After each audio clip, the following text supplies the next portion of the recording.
In example 3A, we get into these great double-stop hybrid picked licks. All right, let's go to the first part of this because the first measure, which repeats, is just over an A7 chord. We're in a 12/8 field. Let me just demonstrate the first measure.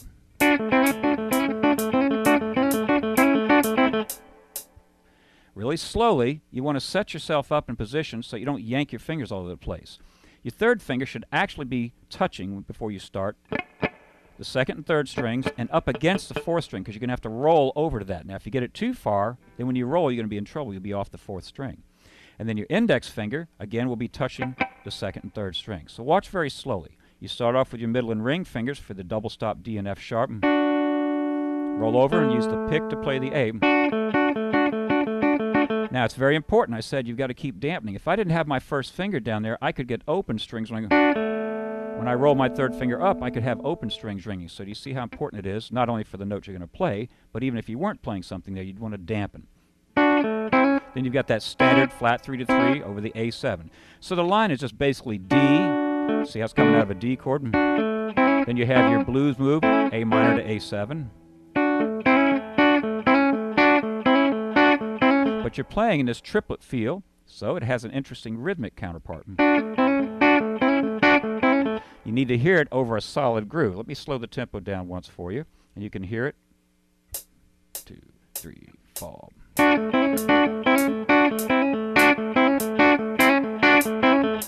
Start off a little fast so you could hear I was pushing the tempo.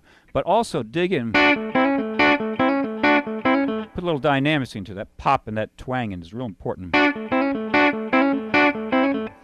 And then in the second measure, for when you're playing over the 4/7 or the 5/7, the D7 or the E7, all you do is you just, instead of going to that C to C sharp hammer on, you just stay with the C natural and the E.